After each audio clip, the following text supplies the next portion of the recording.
বিদ্যুন্মালার চেতনা সুষুপ্তির পাতাল স্পর্শ করিয়া আবার ধীরে ধীরে স্বপ্নলোকের অচ্ছাভ স্তরে উঠিয়া আসিল। তিনি স্বপ্ন দেখিলেন, সেই স্বপ্ন যাহা পূর্বেও একবার দেখিয়াছিলেন। স্বয়ংবর সভায় অর্জুন মৎস্য চক্ষু বিদ্ধ করিয়া রাজকুমারীর সম্মুখে নতজান হইলেন। বলিলেন, রাজকুমারী, দেখুন, চাঁদ উঠেছে। বিদ্যুন্মালা চক্ষু মিলিয়া দেখিলেন অর্জুন বর্মা তাহার মুখের উপর ঝুঁকিয়া বলিতেছে, রাজকুমারী, দেখুন, চাঁদ উঠেছে। স্বপ্নের অর্জুন আর প্রত্যক্ষের অর্জুন বর্মায় আকৃতিগত কোনো প্রভেদ নাই।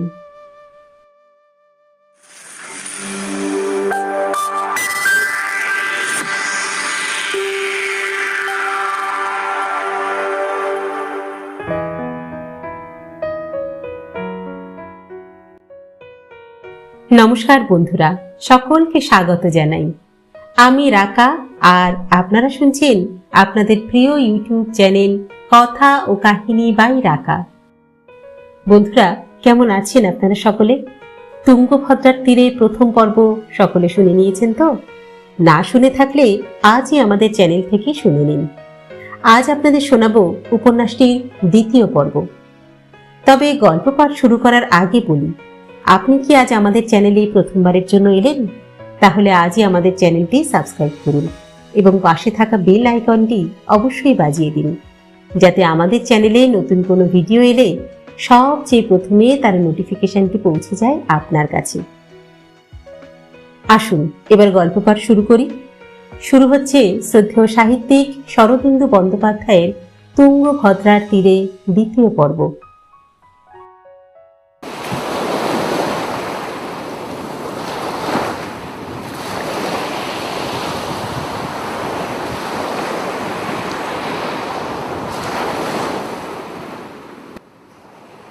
পরদিন প্রত্যুষে নৌকো তিনটি নোঙর তুলিয়া আবার উজানে যাত্রা করিল। তুঙ্গভদ্রায় বড় নৌকো চালানো কিন্তু কৌশল সাধ্য কর্ম।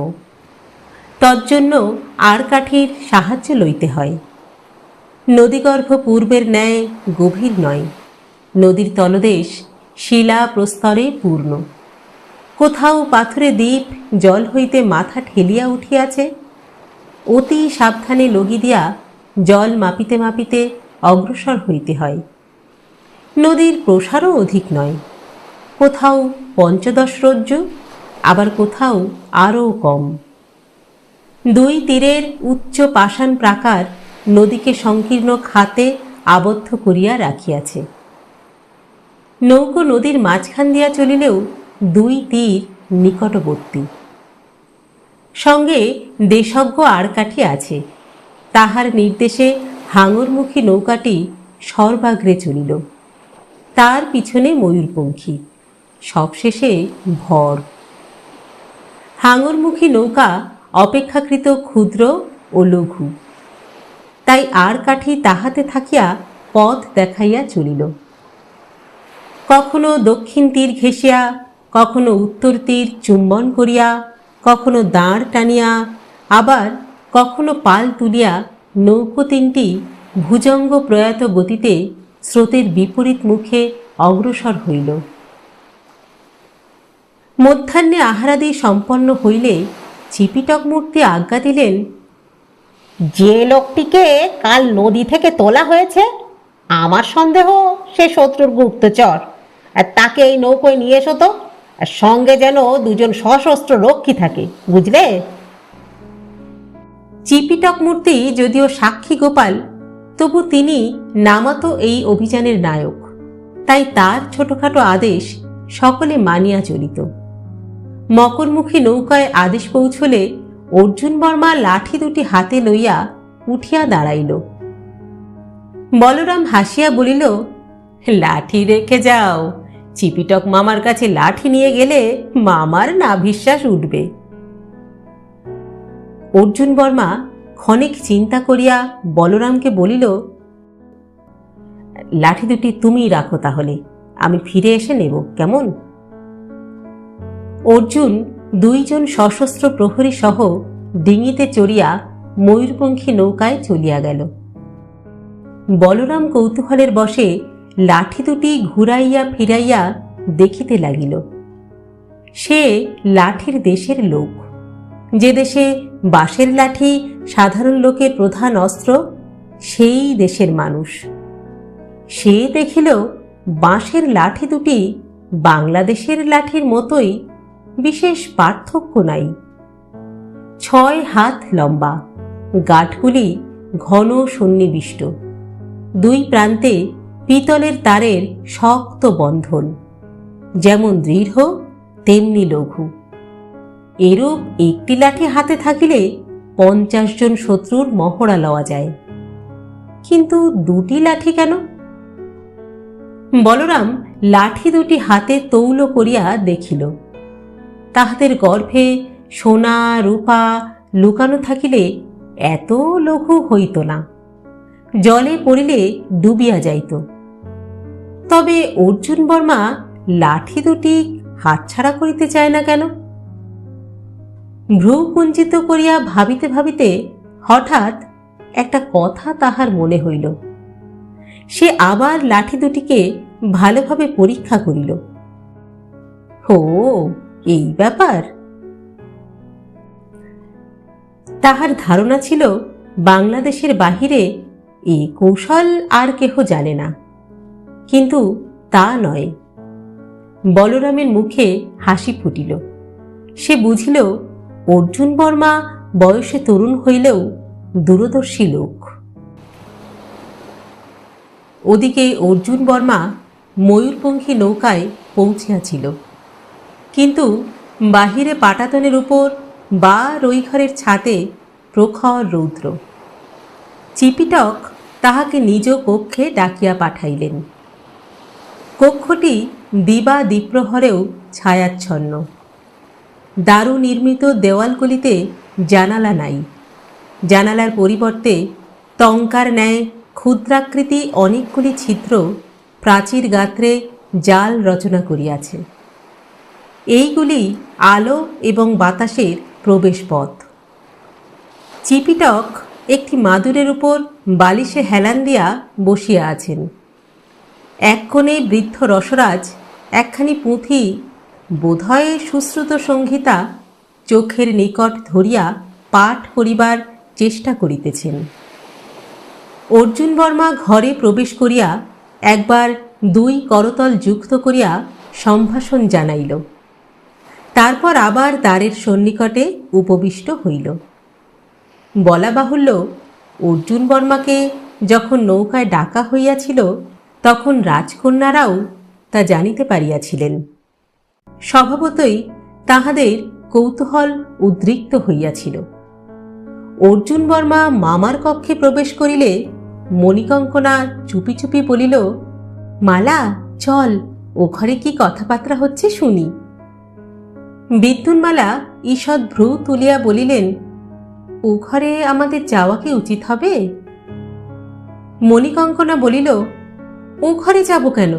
দেওয়ালের খুলখুলি দিয়ে উকি মারব, চল আয়। 2 ভগিনী নিজ কক্ষ হইতে বাহির হইয়া পাশের দিকে চলিলেন। সন্তর্পণে সছিদ্র গৃহপ্রাচীরের কাছে গিয়া ছিদ্রপথে দৃষ্টি প্রেরণ করিলেন। কক্ষের অভ্যন্তরে তখন পরম উপভোগ্য প্রহসন আরম্ভ হইয়াছে। চিপিটক বালিশ ছাড়িয়া চিরিক মারিয়া উঠিয়া বসিলেন। অর্জুন বর্মার দিকে অভিযোগী অঙ্গুলি নির্দেশ করিয়া নারী সুলভ কণ্ঠে তর্জন করিলেন, তুমি ম্লেচ্ছ, তুমি মুসলমান। অর্জুন বর্মার মেরুদণ্ড কঠিন ও ঋজু হইয়া উঠিল। চোখে বিদ্যুৎ খেলিয়া গেল। সে মেঘমন্দ্র স্বরে বলিল, না, আমি হিন্দু, ক্ষত্রিয়। চিপিটক তাহার কণ্ঠস্বর শুনিয়া চমকিয়া উঠিয়াছিলেন, কিন্তু সামলাইয়া লইয়া বলিলেন, বটে বটে, তা তুমি কেমন ক্ষত্রিয় এখনই বোঝা যাবে। ওরে, কে আছিস? ওর গা শুকে দেখ তো, হিঙ্গু, পলান্ডু, রসুনের গন্ধ বেরোচ্ছে কিনা। রক্ষিদয় আদেশ পাইয়া অর্জুন বর্মার গা শুকিল। তারপর বলিল, আগে না কর্তা, পেঁয়াজ রসুন হিঙের গন্ধ নাই। ঘরের কোণে বসিয়া রসরাজ শুনিতেছিলেন। তিনি বিরক্তিসূচক চটকার শব্দ করিলেন। আহ! চিপিটক কিন্তু দমিলেন না, বলিলেন, গায়ের গন্ধ নদীর জলে ধুয়ে গেছে। তা তোমার নাম কি? অর্জুন বর্মা নাম বলিল। শুনিয়া চিপিটক বলিলেন, বটে, অর্জুন বর্মা, একেবারে পৌরাণিক নাম। হ্যাঁ, ভালো ভালো। তা বলো দেখি, অর্জুন কে ছিল? অর্জুন বর্মা এতক্ষণে চিপিটক মামার বিদ্যা বুদ্ধি বুঝিয়া লইয়াছে, কিন্তু বর্তমান পরিস্থিতিতে রঙ্গকৌতুকে তাহার রুচি নাই। সে গম্ভীর মুখে বলিল, পাণ্ডব। তা অর্জুনের বাবার নাম কি ছিল? হ্যাঁ, আগে শুনেছি দেবরাজ ইন্দ্র। চিপিটক অমনি কল কোলাহল করিয়া উঠিলেন। ধরেছি ধরেছি। হ্যাঁ, আর যাবে কোথায়? যে অর্জুনের বাবার নাম জানে না সে কখনো হিন্দু হতে পারে না। নিশ্চয়ই তুমি যবনের গুপ্তচর। রক্ষী, রক্ষী, তোমরা ওকে বেঁধে নিয়ে যাও। রসরাজ রুক্ষ স্বরে বাধা দিলেন, বলিলেন, চিপিটক, তুমি থামো, চিৎকার করো না। অর্জুনের বাবার নাম ও ঠিকই বলেছে, তুমি অর্জুনের বাবার নাম জানো না। সুতরাং বেঁধে রাখতে হলে তোমাকেই বেঁধে রাখতে হয়। চিপিটক থতমত খাইয়া গেলেন। ক্ষীণ কণ্ঠে বলিলেন, কিন্তু অর্জুনের বাবার নাম তো পাণ্ডু। রসরাজ বলিলেন, পাণ্ডু নাম মাত্র বাবা, আসল বাবা ইন্দ্র। চিপিটক অগত্যা নীরব রহিলেন।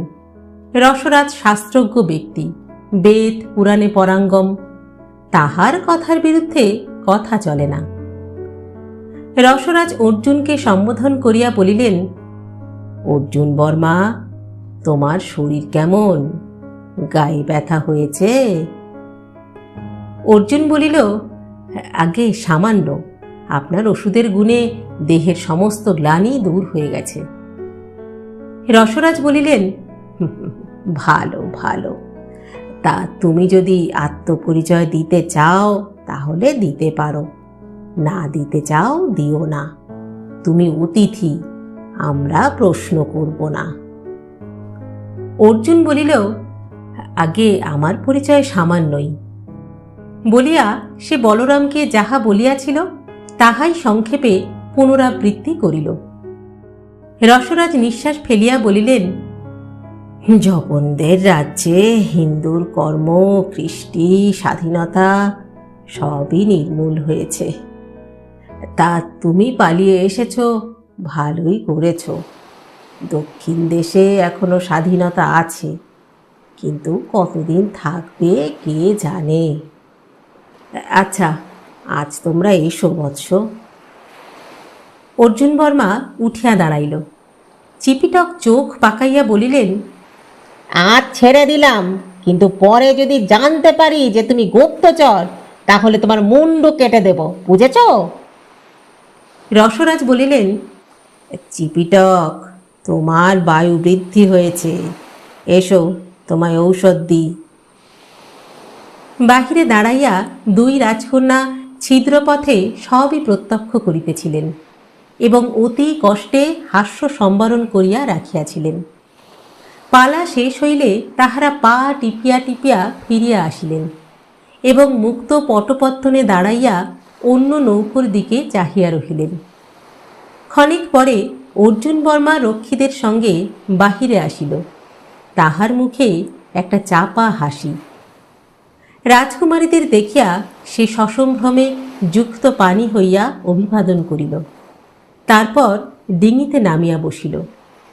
রক্ষী দুইজন দাঁড় টানিয়া সম্মুখে হাঙরমুখী নৌকোর দিকে চলিল। মণিকঙ্কনা সেই দিকে কটাক্ষপাত করিয়া লঘুস্বরে বলিল, অর্জুন বর্মা? হ্যাঁ ভাই, সত্যি ছদ্মবেশে দাপর যুগের অর্জুন নয় তো? বিদ্যুন্মালা ঈষৎ ভৎসনা ভরা চক্ষে মণিকঙ্কনার পানে চাহিয়া তাহার লঘুতাকে তিরস্কার করিলেন।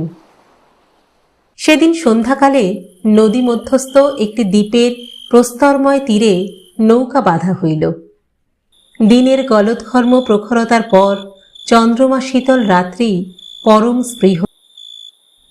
নৈশাহারের পর দুই রাজকন্যা মাঝিদের আদেশ দিলেন, তাহারা পাটাতন দিয়া নৌকা হইতে দ্বীপ পর্যন্ত সেতু বাঁধিয়া দিল। রাজকন্যারা দ্বীপে অবতরণ করিলেন। জনশূন্য দ্বীপ, কঠিন কর্কশ ভূমি, তবু মাটি। অনেক দিন তাহারা মাটির স্পর্শ অনুভব করেন নাই। দুই ভগিনী হাত ধরাধরি করিয়া চন্দ্রালোকে পদচারণ করিতে লাগিলেন। নৌকা তিনটি পরস্পর শতহস্ত ব্যবধানে নিথর দাঁড়াইয়া আছে, যেন তিনটি অতিকায় চক্রবাক। রাত্রিকালে দ্বীপ প্রান্তে আশ্রয় লইয়াছে, প্রভাত হইলে আবার উড়িয়া যাইবে। সহসা হাঙরমুখী নৌকো হইতে মৃদঙ্গ মন্দিরার নিক্কণ ভাসিয়া আসিল। দুই রাজকন্যা চমকিয়া সেই দিকে দৃষ্টি ফিরাইলেন। শতহস্ত দূরে হাঙরমুখী নৌকার পাটাতনের উপর কয়েকটি লোক গোল হইয়া বসিয়াছে, অস্পষ্ট আবছায়া কয়েকটি মূর্তি। তারপর মৃদঙ্গ মন্দিরার তালে তালে উদার পুরুষকণ্ঠে জয়দেব গোস্বামীর গান শোনা গেল। মাধবে মা কুরু মা নিনি মানময়ে। বলরাম জাতিতে কর্মকার হইলেও সঙ্গীতজ্ঞ এবং সুকণ্ঠ। সে নৌকাযাত্রার সময় মৃদঙ্গ ও করতাল সঙ্গে আনিয়াছিল। তারপর নৌকায় আরও দু চারিজন সঙ্গীত রসিক জুটিয়া গিয়াছিল। মন উচাটন হইলে তাহারা মৃদঙ্গ মন্দিরা লইয়া বসিত। পূর্ব ভারতে জয়দেব গোস্বামীর পদাবলী তখন সকলের মুখে মুখে ফিরিত। ভাষা সংস্কৃত হইলে কি হয়, এমন মধুর কোমলকান্ত পদাবলী আর নাই। বলরামের দলের মধ্যে অর্জুন বর্মাও ছিল। সে গাহিতে বাজাইতে জানে না, কিন্তু সঙ্গীত রস উপভোগ করিতে পারে। তাই আজ বলরামের আহ্বানে সেও নৈশ কীর্তনে যোগ দিয়াছিল। ধিনতান ধিনতান বলরামের মৃদঙ্গ বাজিতে লাগিল। ধ্রুবপদ আর একবার আবৃত্তি করিয়া সে অন্তরা ধরিল। তাল ফলাদপি গুরুমতি সরসম কিমু বিফলি কুরুষে কুচ কলসম মাধবে মা কুরু মা নিনি মানময়ে। নিস্তরঙ্গ বাতাসে রসের লহর তুলিয়া অপূর্ব সঙ্গীত প্রবাহিত হইতে লাগিল। দূরে দাঁড়াইয়া দুই রাজকন্যা মুগ্ধভাবে শুনিতে লাগিলেন। তাহারা কলিঙ্গের কন্যা, জয়দেবের পদ তাহাদের অপরিচিত নয়, কিন্তু এমনি নিরিবিলি পরিবেশের মধ্যে এমন গান তাহারা পূর্বে কখনো শোনেন নাই। শুনিতে শুনিতে তাহাদের দেহ রোমাঞ্চিত হইতে লাগিল, হৃদয় নিবিড় রসাবেশে আপ্লুত হইল।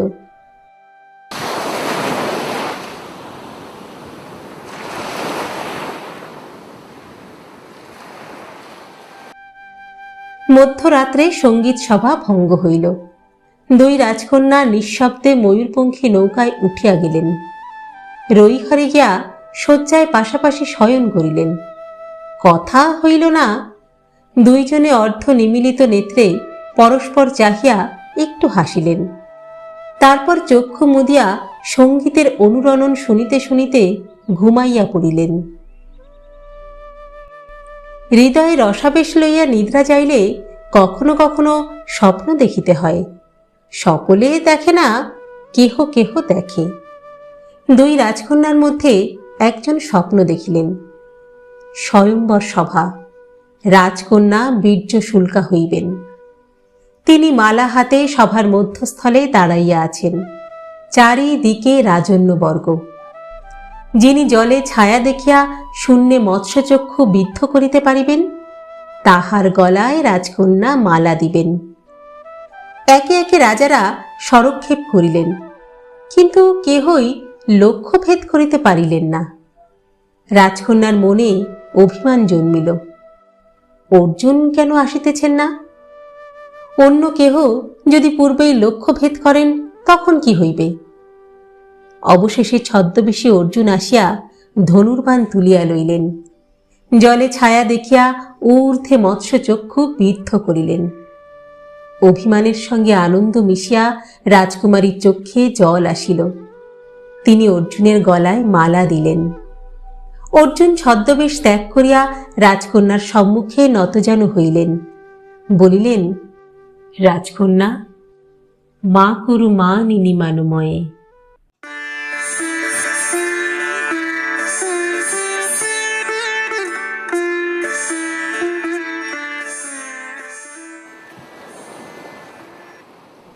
নৌকো তিনটি চলিয়াছে। ক্রমশ তীরে জনবসতি বৃদ্ধি পাইতে লাগিল। শুষ্ক উষরতার ফাঁকে ফাঁকে একটু হরিদ্রাভা। ক্ষুদ্র ক্ষুদ্র গ্রাম। গ্রাম্য শিশুরা বৃহৎ নৌকা দেখিয়া কলরব করিতে করিতে তীর ধরিয়া দৌড়ায়।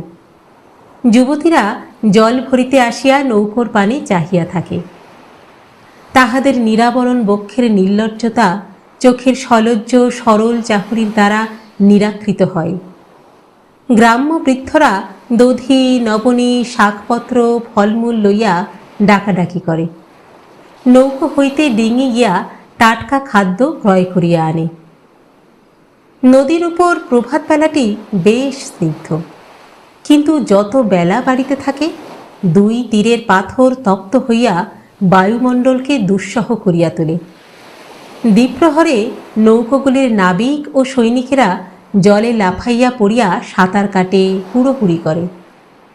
তাহাদের দেখিয়া রাজকুমারীদেরও লোভ হয়, জলে পড়িয়া খেলা করেন, কিন্তু অশোভন দেখাইবে বলিয়া তাহা করিতে পারেন না। তোলা জলে স্নান সারেন। অপরাহ্নে সহসা বাতাস স্তব্ধ হইয়া যায়।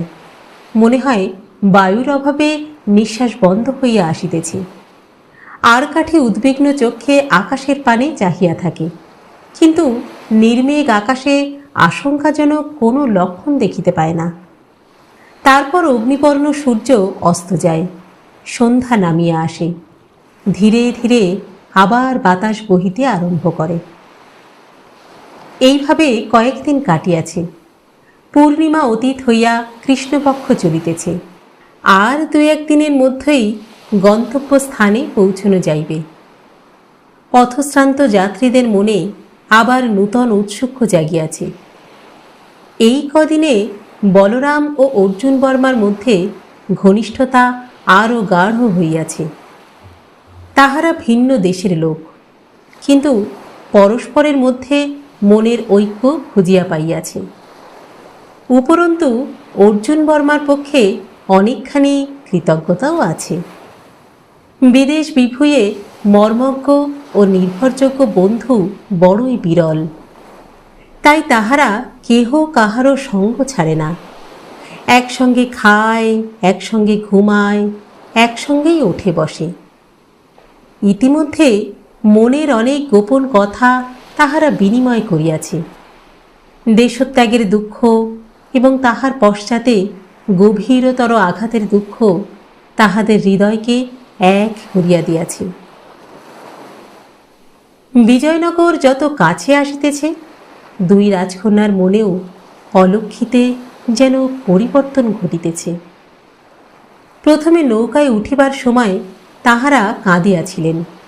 শ্বশুরবাড়ি যাত্রাকালে সকল মেয়ে কাঁদে, তা রাজকন্যাই হোক আর সাধারণ গৃহস্থ কন্যাই হোক। কিন্তু তাহাদের মনে অজানিতের আতঙ্ক প্রবেশ করিয়াছে। বিজয়নগর রাজ্যে সমস্তই অপরিচিত। মানুষগুলো কি জানি কেমন, রাজা দেবরায় না জানি কেমন। মণিকঙ্কনার মুখে সদাস্ফুট হাসিটি ম্রিয়মান হইয়া আসিতেছে। বিদ্যুন্মালার ইন্দিবর নয়নে শুষ্ক উৎকণ্ঠা। জীবন এত জটিল কেন? বিজয়নগরে পৌঁছিবার পূর্বরাত্রে দুই রাজকন্যা রইঘরে শয়ন করিয়াছিলেন, কিন্তু ঘুম সহজে আসিতেছিল না। কিছুক্ষণ শয্যায় ছটফট করিয়া মণিকঙ্কনা উঠিয়া বসিল, বলিল, চল মালা, ছাতে যাই, ঘরে গরম লাগছে। বিদ্যুন্মালাও উঠিয়া বসিলেন, বলিলেন, চল। মন্দোদরী দ্বারের সম্মুখে আগর হইয়া শুইয়াছিল, তাহাকে ডিঙাইয়া দুই বোন রইঘরের ছাতে উঠিয়া গেলেন। নৌকোর রক্ষী দুইজন রাজকন্যাদের বহিরাগমন জানিতে পারিলেও সারা শব্দও দিল না। কৃষ্ণপক্ষের চন্দ্রহীন রাত্রি, মধ্যজামে চাঁদ উঠিবে। নৌকো বাঁধা আছে, তাই বায়ুর প্রবাহ কম। তবু উন্মুক্ত ছাদ বেশ ঠান্ডা, অল্প বায়ু বহিতেছে। আকাশের নক্ষত্রপুঞ্জ যেন সহস্র চক্ষু মেলিয়া ছায়াচ্ছন্ন পৃথিবীকে পর্যবেক্ষণ করিতেছে। দুই ভগিনী দেহের অঞ্চল শিথিল করিয়া দিয়া ছাতের উপর বসিলেন। নক্ষত্র খচিত ঝিকিমিকি অন্ধকারে দুইজনে নীরবে বসিয়া রহিলেন। একবার বিদ্যুন্মালার নিঃশ্বাস পড়িল, ক্লান্তি ও অবসাদের নিঃশ্বাস। মণিকঙ্কনা জিজ্ঞাসা করিল, কি ভাবছিস? বিদ্যুন্মালা বলিলেন, ভাবছি শিরে সংক্রান্তি। ভয় করছে? হ্যাঁ, তোর ভয় করছে না? একটু একটু, কিন্তু মিথ্যে ভয়। একবার গিয়ে পৌঁছলেই ভয় কেটে যাবে, দেখবি। হয়তো ভয় আরো বাড়বে। তুই কেবল মন্দটাই দেখিস। মন্দকে যে বাদ দেওয়া যায় না কঙ্কনা। মণিকঙ্কনা বিদ্যুন্মালার ধরা ধরা গলার আওয়াজ শুনিয়া মুখের কাছে মুখ আনিয়া দেখিল বিদ্যুন্মালার চোখে জল। সে হর্ষস্বরে বলিল, মালা, তুই কাঁদছিস? বিদ্যুন্মালা তাহার কাঁধে মাথা রাখিলেন। এখন স্ত্রী জাতির স্বভাব এই যে একজনকে কাঁদিতে দেখিলে অন্যজনেরও কান্না পায়। সুতরাং মণিকঙ্কনা বিদ্যুন্মালার কাঁধে মাথা রাখিয়া একটু কাঁদিল। মন হালকা হইলে চক্ষু মুদিয়া দুইজন আবার নীরবে বসিয়া রহিলেন। তারপর হঠাৎ মণিকঙ্কনা ঈষৎ উত্তেজিত কণ্ঠে বলিল, মালা, পশ্চিম দিকে চেয়ে দেখ। ওই যে রে, ওই দিকে কিছু দেখতে পাচ্ছিস?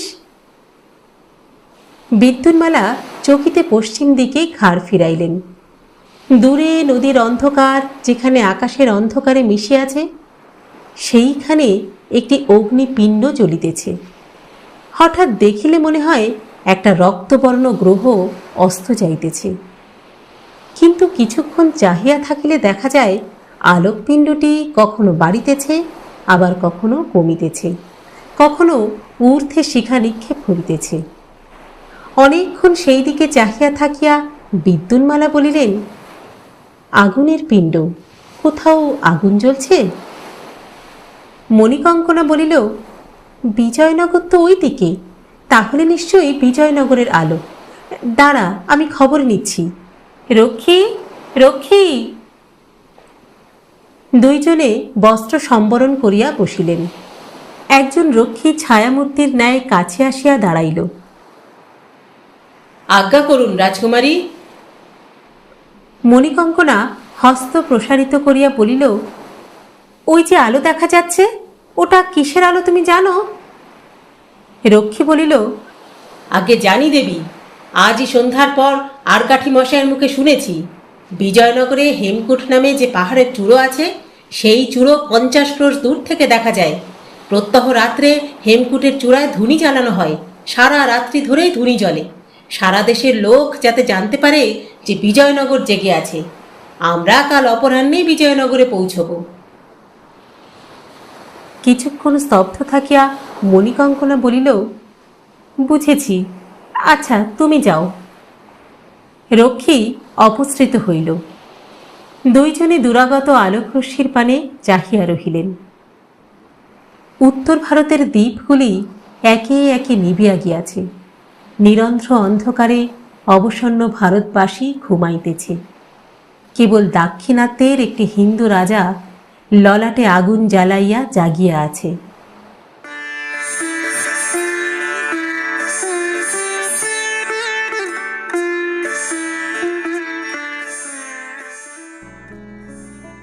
পরদিন অপরাহ্নে নৌকো তিনটি বিজয়নগরের নিকটবর্তী হইল।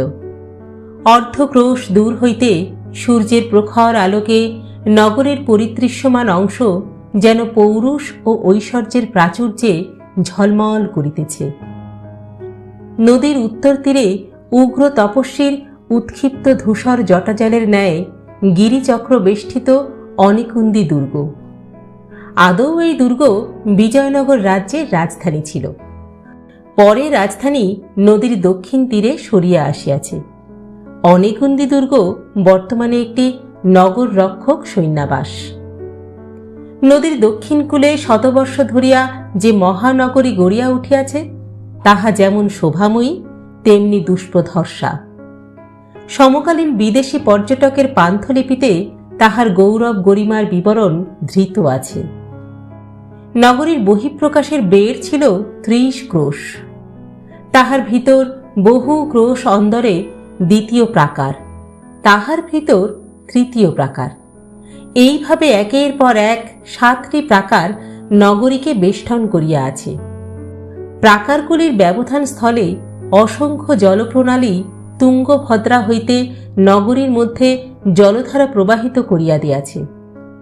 নগরীর ভূমি সর্বত্র সমতল নয়, কোথাও ছোট ছোট পাহাড়, কোথাও সংকীর্ণ উপত্যকা। উপত্যকাগুলিতে মানুষের বাস, শস্যক্ষেত্র, ফল ও ফুলের বাগান, ধনী ব্যক্তিদের উদ্যান বাটিকা। নগরবৃত্তের নেমি হইতে যতই নাভির দিকে যাওয়া যায়, জনবসতি ততই ঘন সংবদ্ধ হয়।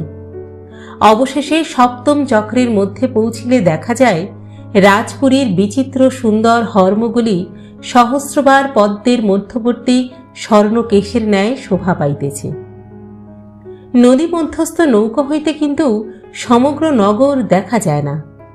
নগরের যে অংশ নদীর তটরেখা পর্যন্ত আসিয়া থমকাইয়া দাঁড়াইয়া পড়িয়াছে, তাহাই দৃশ্যমান।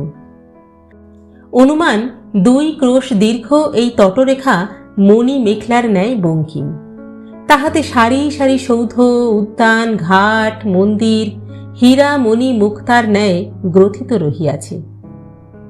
নগর সংলগ্ন এই তটরেখার পূর্ব সীমান্তে বিস্তীর্ণ ঘাট। বড় বড় চতুষ্কোণ পাথর নির্মিত এই ঘাটের নাম কিল্লা ঘাট। শুধু স্নানের ঘাট নয়, খেয়া ঘাটও। এই ঘাট হইতে সিধা উত্তরে অনেকুন্দি দুর্গে পারাপার হওয়া যায়। এই ঘাটে আজ বিপুল সমারোহ। কলিঙ্গের রাজকুমারীদের লইয়া নৌবহর দেখা দিয়াছে, আজই অপরাহ্নে আসিয়া পৌঁছবে। এই সংবাদ মহারাজ দেবরায় প্রাতঃকালেই পাইয়াছেন। তিনি বহু সংখ্যক হস্তি, অশ্ব, দোলা ও পদাতি সৈন্য কিল্লা ঘাটে পাঠাইয়া দিয়াছেন অতিথিদের অভ্যর্থনার জন্য। কিল্লা ঘাটে পাঠানোর কারণ, এই ঘাটের পর গ্রীষ্মের তুঙ্গভদ্রা আরও শীর্ণ হইয়াছে। বড় নৌকো চলে কি চলে না। কিল্লা ঘাট রাজপ্রাসাদ হইতে মাত্র ক্রোশেক পথ দূরে। সুতরাং রাজকুমারীরা কিল্লা ঘাটে অবতরণ করিয়া দোলায় বা হস্তিপৃষ্ঠে রাজভবনে যাইতে পারিবেন, কোনো অসুবিধাই নাই। উপরন্তু নগরবাসীরা বধূ সমাগমের শোভাযাত্রা দেখিয়া আনন্দিত হইবে। রাজা স্বয়ং কিল্লাঘাটে আসেন নাই, নিজ কনিষ্ঠ ভ্রাতা কুমার কম্পন দেবকে প্রতিভূ স্বরূপ পাঠাইয়াছেন।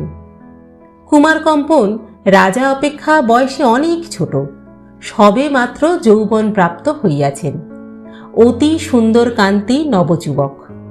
রাজা তার এই ভ্রাতাটিকে অত্যাধিক স্নেহ করেন, তাই তিনি বধূ সম্ভাষণের জন্য নিজে না আসিয়া ভ্রাতাকে পাঠাইয়াছেন। কিল্লাঘাটের উচ্চতম সোপানে কুমার কম্পন অশ্বপৃষ্ঠে বসিয়া নৌকার দিকে চাহিয়া আছেন। তাহার পিছনে 5টি চিত্রিতাঙ্গ হস্তি। হস্তিদের 2 পাশে ভল্লধারী অশ্বারোহী সারি। তাহাদের পশ্চাতে নববেশ পরিহিত ধনুর্ধর পদাতি সৈন্যের দল। সর্বশেষ ঘাটের প্রবেশ মুখে নানা বর্ণাঢ্য বস্ত্র নির্মিত দ্বিভূমক তোরণ। তোরণের 2 স্তম্ভাগ্রে বসিয়া 2 দল যন্ত্রবাদক পালা করিয়া মুরজ মুরলি বাজাইতেছে। বড় মিঠা মন গলানো আগমনীর সুর। ওদিকে অগ্রসারী নৌকা তিনটিতেও প্রবল ঔৎসুক্য ও উত্তেজনার সৃষ্টি হইয়াছিল। আরোহীরা নৌকার কিনারায় কাতার দিয়া দাঁড়াইয়া ঘাটের দৃশ্য দেখিতেছিল। ময়ূরপঙ্খী নৌকার ছাতের উপর বিদ্যুন্মালা, মণিকঙ্কনা, মন্দোদরী ও মাতুল চিপিটক মূর্তি উপস্থিত ছিলেন। সকলের দৃষ্টি ঘাটের দিকে। তরুণ শীর্ষে নানা বর্ণের কেতন উড়িতেছে। ঘাটের সম্মুখে জলের উপর কয়েকটি গোলাকৃতি ক্ষুদ্র নৌকা অকারণ আনন্দে ছুটাছুটি করিতেছে। ঘাটের অস্ত্রধারী মানুষগুলা দাঁড়াইয়া আছে চিত্রার্পিতের ন্যায়। সর্বাগ্রে অশ্বারূঢ় পুরুষটিকে দূর হইতে মুখাবয়ব ভালো দেখা যায় না। উনি কি মহারাজ দেবরায়? নৌকোগুলি যত কাছে যাইতেছে মুরজ মুরলির সুর ততই স্পষ্ট হইয়া উঠিতেছে। দুই দলের দৃষ্টি পরস্পরের উপর, আকাশের দিকে কাহারও দৃষ্টি নাই। নৌকো তিনটি ঘাটের 10 রজ্জুর মধ্যে আসিয়া পড়িল। তখন মণিকঙ্কনা ও বিদ্যুন্মালা ছাদ হইতে নামিয়া রই ঘরে গেলেন। ঘাটে নামিবার পূর্বে বেশবাস পরিবর্তন, যথোপযুক্ত অলঙ্কার ধারণ ও প্রসাধন করিতে হইবে। মন্দোদরীকে ডাকিলে এসে তাহাদের সাহায্য করিতে পারিত, কিন্তু মন্দোদরী ঘাটে দৃশ্য দেখিতে মগ্ন। রাজকন্যারা তাহাকে ডাকিলেন না।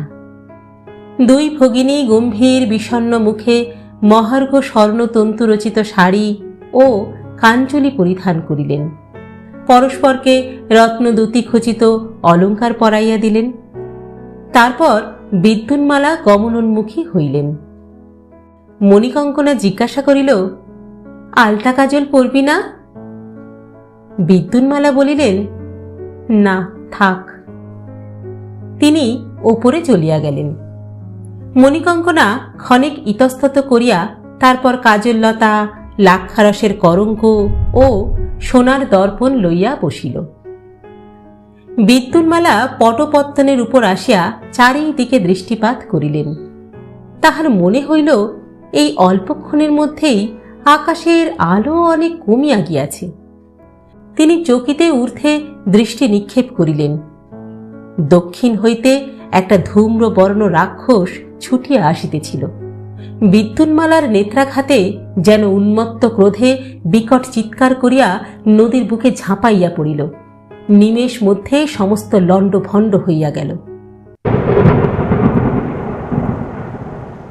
দাক্ষিণাত্যের শৈলবন্ধুর মালভূমিতে গ্রীষ্মকালে মাঝে মধ্যে এমনি অতর্কিত ঝড় আসে।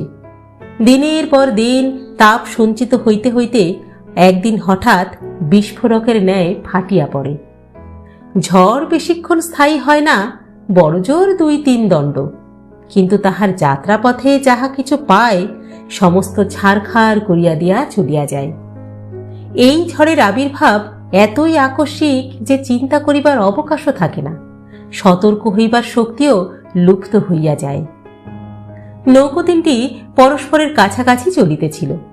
ঘাট হইতে তাহাদের দূরত্ব 4-5 রজ্জুর বেশি নয়।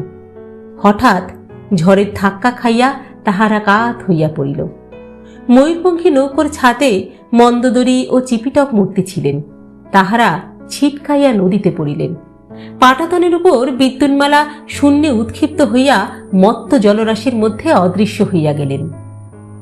মকরমুখী নৌকো হইতেও কয়েকজন নাবিক ও সৈনিক জলে নিক্ষিপ্ত হইয়াছিল। তাহাদের মধ্যে অর্জুন বর্মা একজন। যখন ঝড়ের ধাক্কা নৌকোয় লাগিল, তখন সে মকরমুখী নৌকোর কিনারায় দাঁড়াইয়া ময়ূরপঙ্খী নৌকার দিকে চাহিয়াছিল। নিজে জলে পড়িতে পড়িতে দেখিল রাজকুমারী ডুবিয়া গেলেন। সে জলে পড়িবা মাত্র তীর বেগে সাঁতার কাটিয়া চলিল। আকাশের আলো নিবিয়া গিয়াছে। নৌকোগুলি ঝড়ের দাপটে কে কোথায় গিয়াছে কিছুই দেখা যায় না। কেবল নদীর উন্মত্ত তরঙ্গ রাশি চারিদিকে উথাল পাথাল হইতেছে। তারপর প্রচণ্ড বেগে বৃষ্টি নামিল। চরাচর আকাশ পাতাল একাকার হইয়া গেল। বিদ্যুন্মালা তলাইয়া গিয়াছিলেন। জলতলে তরঙ্গের আকর্ষণ বিকর্ষণে আবার ভাসিয়া উঠিলেন, কিছুক্ষণ তরঙ্গ শীর্ষে ইতস্তত বিক্ষিপ্ত হইবার পর তাহার অর্ধচেতন দেহ আবার ডুবিয়া যাইতে লাগিল। নিকষ কালো অন্ধকারের মধ্যে ঝড়ের মাতন চলিয়াছে। মধ্যে মধ্যে বিদ্যুতের ঝলক, মেঘের হুঙ্কার, তারপর শোঁ শোঁ কলকল শব্দ, জল ও বাতাসের মারাত্মক সংগ্রাম। বিদ্যুন্মালা জলতলে নামিয়া যাইতে যাইতে অস্পষ্টভাবে অনুভব করিলেন কে যেন তাহাকে আকর্ষণ করিয়া আবার উপর দিকে টানিয়া লইয়া যাইতেছে। তিনি সম্পূর্ণ নিশ্চেষ্ট রহিলেন। শরীর অবশ, বাঁচিয়া থাকার যে দুরন্ত প্রয়াস জীবমাত্রেরই স্বাভাবিক, তাহা আর নাই। জীবন ও মৃত্যুর ব্যবধান ঘুচিয়া গিয়াছে। ক্রমে তাহার যেটুকু সংজ্ঞা অবশিষ্ট ছিল তাহাও লুপ্ত হইয়া গেল।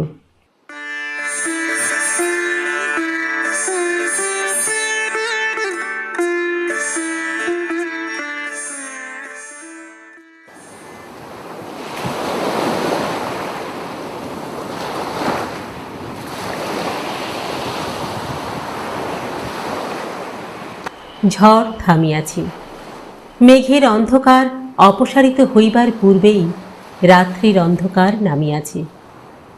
বর্ষণ ধৌত আকাশে তারাগুলি উজ্জ্বল। তুঙ্গভদ্রার স্রোত আবার শান্ত হইয়াছে। তীরবর্তী প্রাসাদগুলির দ্বীপ রাশি নদীর জলে প্রতিফলিত হইয়া কাঁপিতেছে। কেবল হেমকূট শিখরে এখনো অগ্নিস্তম্ভ জ্বলে নাই। এই অবকাশে ঝঞ্ঝাহত মানুষগুলির হিসাব লওয়া যাইতে পারে। কিল্লাঘাটে যাহারা অতিথি সম্বর্ধনার জন্য উপস্থিত ছিল, তাহারাও ঝড়ের প্রকোপে বিপর্যস্ত হইয়াছিল। বস্ত্র তোরণ উড়িয়া গিয়া নদীর জলে পড়িয়াছিল। হাতিগুলি ভয় পাইয়া একটু দাপাদাপি করিয়াছিল। তাহার ফলে কয়েকজন সৈনিকের হাত পা ভাঙিয়াছিল। আর বিশেষ কোনো অনিষ্ট হয় নাই। ঝড় অপগত হইলে কুমার কম্পন নৌকো তিনটির নিরাপত্তা সম্বন্ধে অনুসন্ধান করিবার চেষ্টা করিলেন, কিন্তু রাত্রি অন্ধকার। তীরস্থ গোলাকৃতি ছোট নৌকোগুলি কোথায় ভাসিয়া গিয়াছে, কুমার কম্পন কোনো সন্ধানই পাইলেন না। তখন তিনি সৈন্যদের ঘাটে রাখিয়া অশ্বপৃষ্ঠে রাজভবনে ফিরিয়া গেলেন। রাজাকে সংবাদ দিয়া কাল প্রত্যুষে তিনি আবার ফিরিয়া আসিবেন। নৌকো তিনটি ঝড়ের আঘাতে পরস্পর বিচ্ছিন্ন হইয়া পড়িয়াছিল, কিন্তু ডুবিয়া যায় নাই। অগভীর জলে বা নদী মধ্যস্থ দ্বীপের শিলা সৈকতে আটকাইয়া গিয়াছিল। নাবিক ও সৈনিকদের মধ্যে যাহারা ছিটকাইয়া জলে পড়িয়াছিল, তাহারাও কেহ ডুবিয়া মরে নাই। জল ও বাতাসের তারণে কোথাও না কোথাও ডাঙার আশ্রয় পাইয়াছিল। ময়ূরপঙ্খী নৌকায় মণিকঙ্কনা ও বৃদ্ধ রসরাজ আটক করিয়াছিলেন। তাহাদের প্রাণের আশঙ্কা ছিল না বটে, কিন্তু বিদ্যুন্মালা, চিপিটক এবং মন্দোদরীর জন্য তাহাদের প্রাণে নিদারুণ ত্রাস উৎপন্ন হইয়াছিল। মণিকঙ্কনা ব্যাকুলভাবে কাঁদিতে কাঁদিতে ভাবিতেছিল, কোথায় গেল বিদ্যুন্মালা? মামা ও মন্দোদরীরই বা কি হইল? তাহারা কি সকলেই ডুবিয়া গিয়াছে? রসরাজ মণিকঙ্কনাকে সান্ত্বনা দিবার ফাঁকে ফাঁকে প্রাণপণে ইষ্ট নাম জপ করিতেছিলেন। মামা ও মন্দোদরী ডুবিয়া যায় নাই। দুইজনে একসঙ্গে জলে নিক্ষিপ্ত হইয়াছিল। কেহই সাঁতার জানে না। মামার বক পক্ষীর ন্যায় শীর্ণ দেহটি ডুবিয়া যাইবার উপক্রম করিল। মন্দোদরীর কিন্তু ডুবিবার কোনো লক্ষণ দেখা গেল না। তাহার বিপুল বপু তরঙ্গ শীর্ষে শূন্য কলসের ন্যায় নাচিতে লাগিল। মামা ডুবিয়া যাইতে যাইতে মন্দোদরীর একটা পা নাগালের মধ্যে পাইলেন এবং তিনি মরিয়া হইয়া তাহাই চাপিয়া ধরিলেন। ঝড়ের টানাটানি তাহার বজ্র মুঠিকে শিথিল করিতে পারিল না, কিন্তু চিপিটক মূর্তি ও মন্দোদরীর প্রসঙ্গ এখন থাক।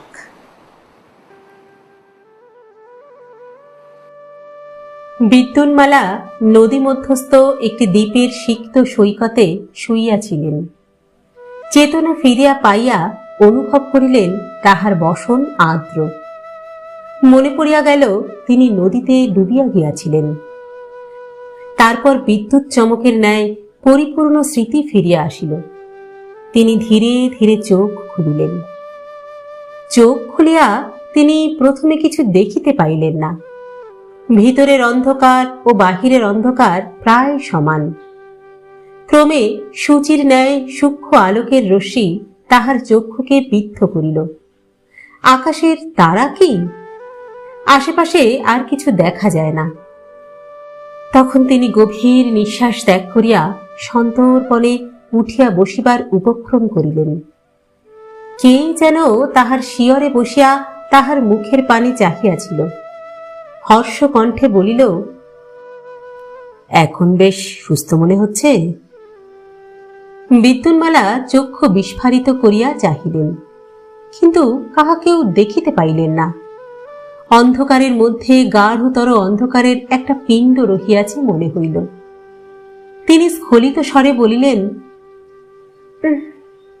কে? শান্ত আশ্বাস ভরা উত্তর হইল, আমি অর্জুন বর্মা। ক্ষণকাল উভয়ে নীরব।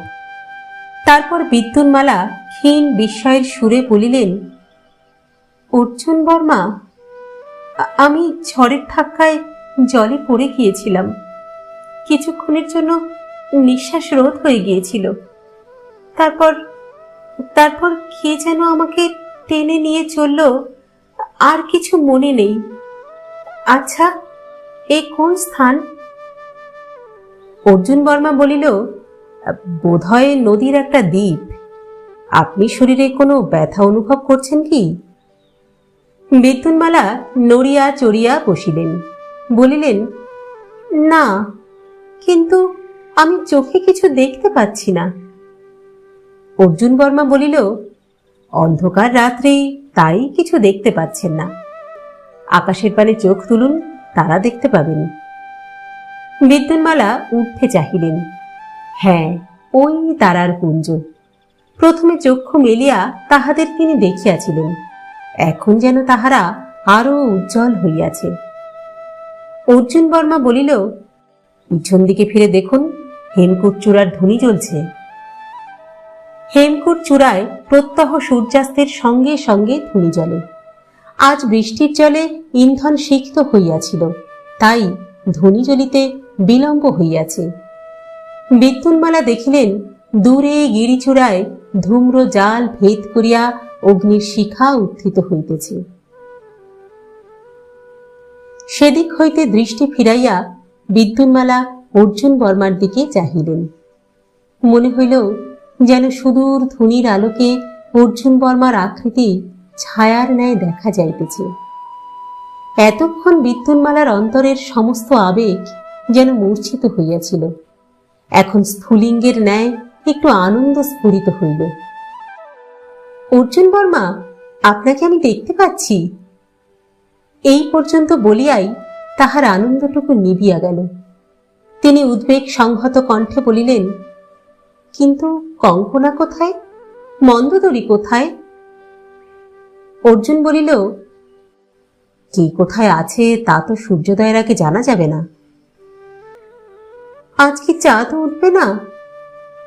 উঠবে মধ্যরাত্রির পর। এখন রাত্রি কত? বোধহয় প্রথম প্রহর শেষ হয়েছে। রাজকুমারী, আপনার শরীর দুর্বল, আপনি শুয়ে থাকুন, বেশি চিন্তা করবেন না। দুর্বল শরীরে চিন্তা করলে দেহ আরো নিস্তেজ হয়ে পড়বে। আর আপনি? আমি পাহারায় থাকব। এই অসহায় অবস্থাতেও বিদ্যুন্মালা পরম আশ্বাস পাইলেন। দুই চারিটি কথা বলিয়াই তাহার শরীরের অবশিষ্ট শক্তি নিঃশেষিত হইয়াছিল। তিনি আবার বালুশয্যায় শয়ন করিলেন।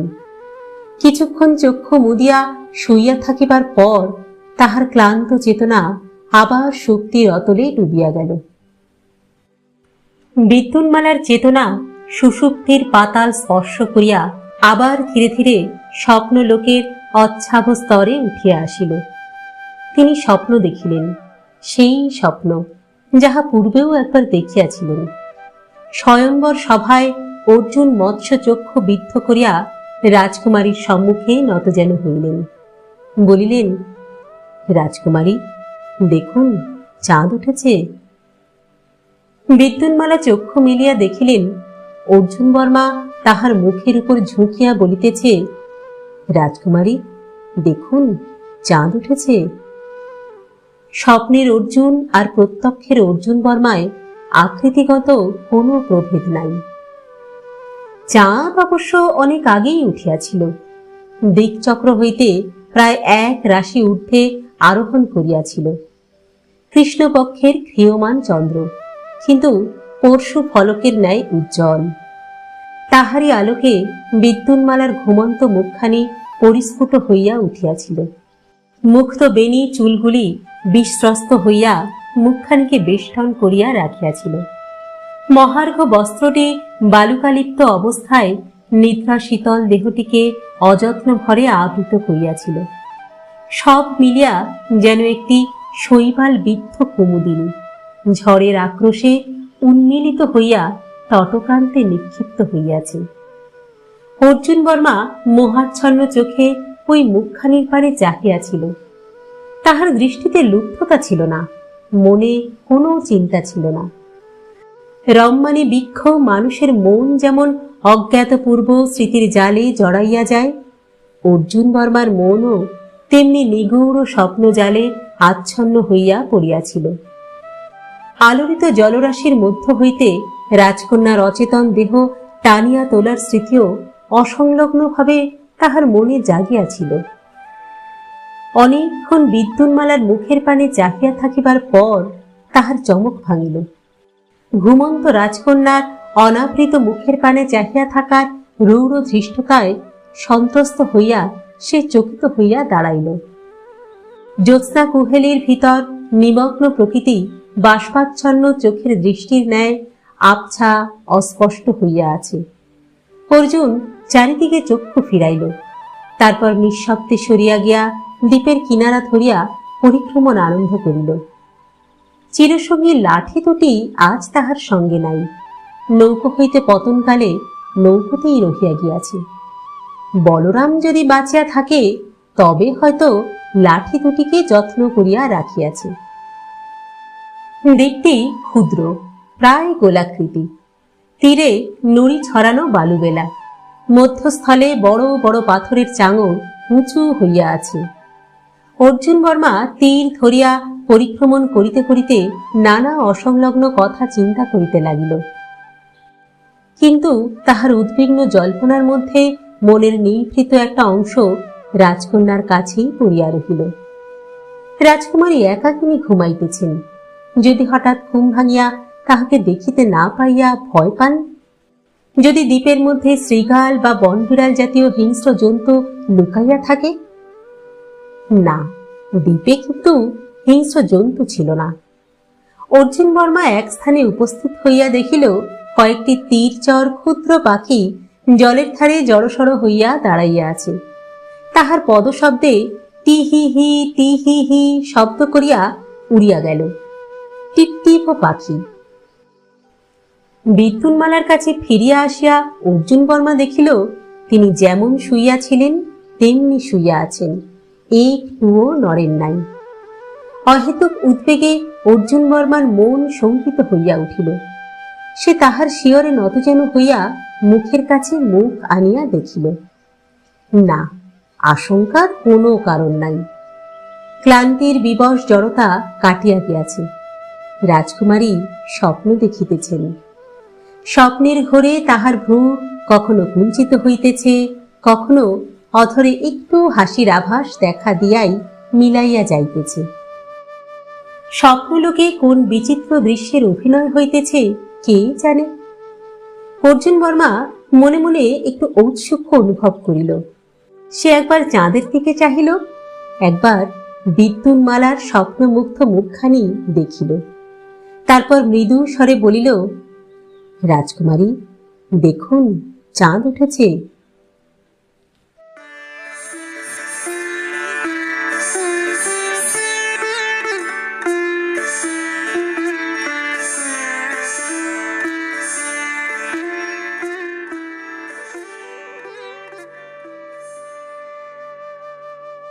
বিদ্যুন্মালা জাগ্রত লোকে ফিরিয়া আসিয়া সিধা উঠিয়া বসিলেন। অর্জুন বর্মার পানে বিস্ফারিত চক্ষে চাহিয়া রহিলেন। স্বপ্ন ও জাগরের জট ছাড়াইতে একটু সময় লাগিল। তারপর তিনি ক্ষীণ স্বরে বলিলেন, আপনি কথা বললেন?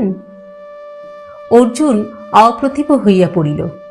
বলিল, হে, আপনি বোধহয় খুব সুন্দর একটা স্বপ্ন দেখছিলেন, আমি ভেঙে দিলাম।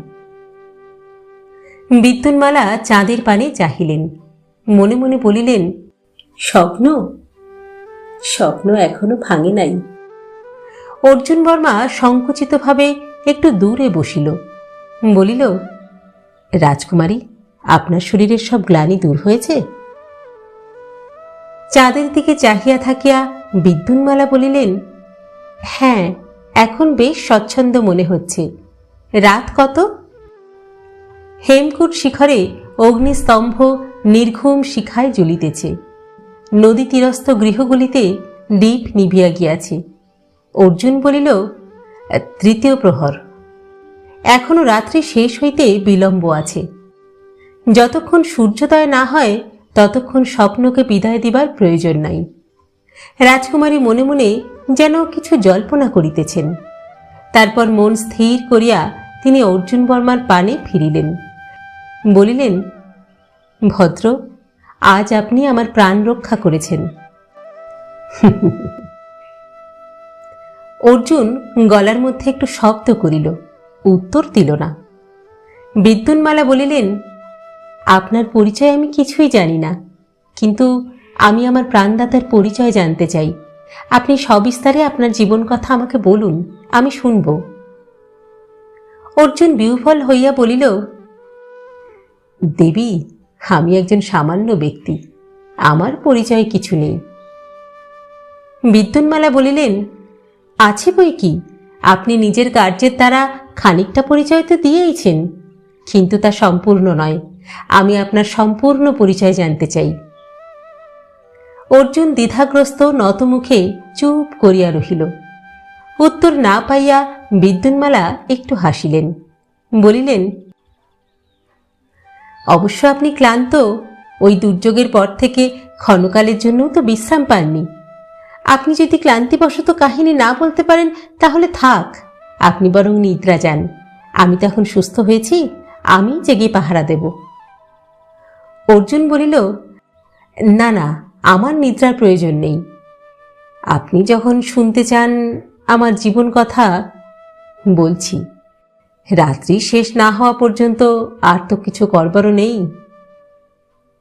বিদ্যুন্মালা বলিলেন, তাহলে আরম্ভ করুন। অর্জুন কিছুক্ষণ হেঁট মুখে নীরব রহিল। তারপর ধীরে ধীরে বলিতে আরম্ভ করিল, আমার পিতার নাম রাম বর্মা। আমরা যাদব বংশীয় ক্ষত্রিয়। আমার পূর্বপুরুষেরা বহু শতাব্দী আগে উত্তর দেশ থেকে এসে কৃষ্ণা নদীর তীরে বসতি করেছিলেন। উত্তর দেশে তখন যবনদের আবির্ভাব হয়েছে, মানুষের প্রাণে সুখ শান্তি নেই। দাক্ষিণাত্যে এসেও আমার পূর্বপুরুষেরা বেশি দিন সুখ শান্তি ভোগ করতে পারলেন না। পিছন পিছন যবনরা এসে উপস্থিত হল। উত্তরা পথের যে দুরবস্থা হয়েছিল, দক্ষিণা পথেরও সেই দুরবস্থা হলো। তারপর আজ থেকে প্রায় শতবর্ষ পূর্বে বিজয়নগরে হিন্দু রাজ্য স্থাপিত হলো। যবনরা কৃষ্ণা নদীর দক্ষিণ দিক থেকে বিতাড়িত হলো। আমার পূর্বপুরুষেরা কৃষ্ণার উভয় তীরে বসতি স্থাপন করেছিলেন। তারা যবনের অধীনেই রইলেন। দাক্ষিণাত্যের যবনরা দিল্লির শাসন ছিন্ন করে স্বাধীন রাজ্য প্রতিষ্ঠা করেছিল। তার নাম বহমনি রাজ্য। গুলবর্গা হলো তার রাজধানী। আমার পূর্বপুরুষেরা যোদ্ধা ছিলেন। গুলবর্গার উপকণ্ঠে জমি জমা বাসগৃহ করেছিলেন।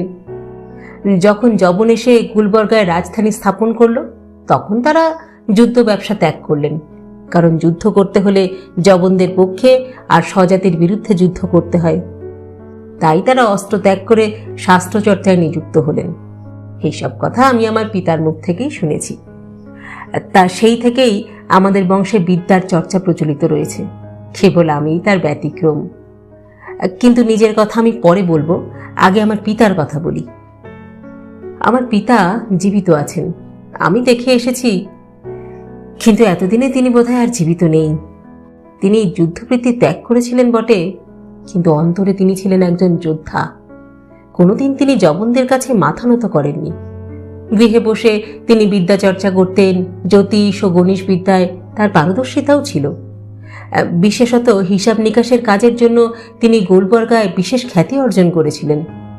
আমি ছেলেবেলা থেকেই দেখছি গুলবর্গার বড় বড় ব্যবসায়ী তার কাছে এসে নিজের ব্যবসার হিসাবপত্র বুঝে নিতেন। এ থেকে পিতার যথেষ্ট আয়ও ছিল। আমার বয়স যখন 10 বছর, তখন আমার মা মারা যান। আমার পিতা আর বিবাহ করেননি। আমি এবং পিতা ছাড়া আমাদের গৃহে আর কেউ ছিল না। আমার কিন্তু বিদ্যা শিক্ষার দিকে মন ছিল না। বংশের সহজাত সংস্কার আমার রক্তে আছে। ছেলেবেলা থেকেই আমি খেলাধুলো, অস্ত্রশিক্ষা, সাঁতার, মল্লযুদ্ধ এইসব নিয়েই মত্ত থাকতাম। একদল বেদিয়ার কাছে আমি একটা গুপ্ত বিদ্যাও শিখেছিলাম, যার বলে এক দণ্ডে আমি 3 ক্রোশ পথ অতিক্রম করতে পারি।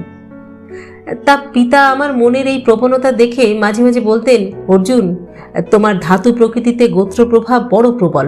তোমার কোষ্ঠী ও যোদ্ধার কোষ্ঠী, তা তুমি বিজয়নগরে গিয়ে হিন্দু রাজের অধীনে সৈনিক বৃত্তি অবলম্বন করো। আমি বলতাম, পিতা আপনিও চলুন। তিনি বলতেন, 7 পুরুষের ভিটে ছেড়ে আমি যাই কি করে? গৃহে দীপ জ্বলবে না, জবনরা সব লুটে পুটে নিয়ে যাবে। তার চেয়ে তুমি যাও, হিন্দু রাজ্যে নিঃসঙ্গে বাস করতে পারবে। কিন্তু আমি যেতে পারতাম না। পিতাকে ছেড়ে একা চলে যেতে মনও চাইতো না। এইভাবেই জীবন কাটছিল। জীবনে নিবিড় সুখও ছিল না, আবার কোনো গভীর দুঃখও ছিল না। তারপর আজ থেকে প্রায় 10-12 দিন আগে রাত্রির দ্বিপ্রহরে পিতার এক বন্ধু এলেন। এক মহাধনী বণিক। সুলতান আহমেদ শাহের সভায় তার যাতায়াত আছে। তিনি চুপি চুপি এসে বলে গেলেন যে আহমেদ শাহ স্থির করেছে তোমাকে আর তোমার ছেলেকে গরু খাইয়ে মুসলমান করবে, তারপর তোমাকে নিজের দপ্তরে নিয়ে গিয়ে বসাবে। কাল সকালেই সুলতানের সিপাহীরা আসবে তোমাদের ধরে নিয়ে যেতে। শুনে পিতার মাথায় তো বজ্রাঘাত। সংবাদদাতা যেমন গোপনে এসেছিলেন, তেমনি গোপনে চলে গেলেন। আমরা 2 পিতা পুত্র সারা রাত পরস্পরের মুখের পানে চেয়ে বসে রইলাম। মুসলমানেরা দুর্ধর্ষ যোদ্ধা, তাদের প্রাণে ভয় নেই, কিন্তু তারা দস্যু রূপে ভারতবর্ষে প্রবেশ করেছিল। সেই দস্যুবৃত্তি এখনো তারা ত্যাগ করতে পারেনি। তারা লুট করতে জানে, কিন্তু রাজ্য চালাতে জানে না, আয় ব্যয়ের হিসাব রাখতে জানে না।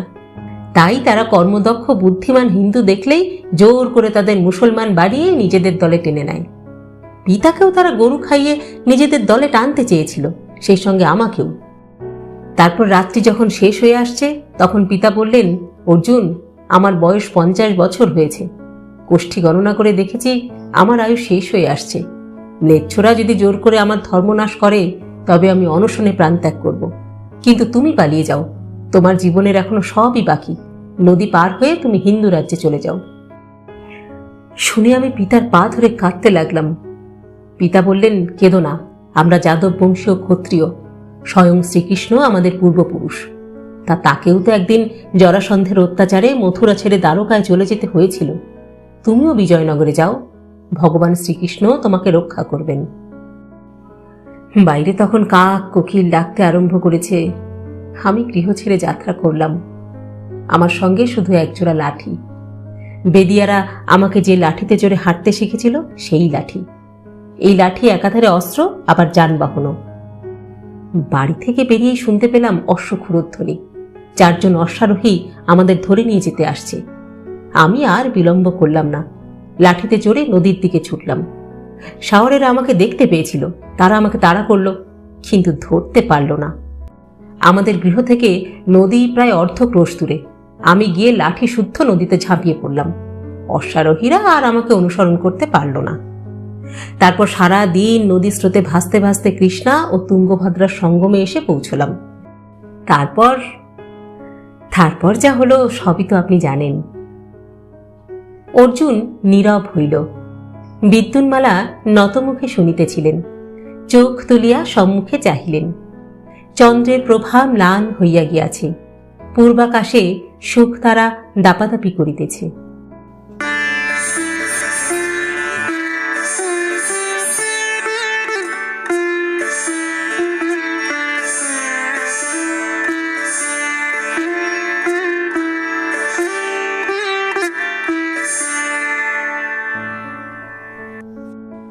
আজকের গল্প পাঠ তাহলে এখানেই শেষ করছি।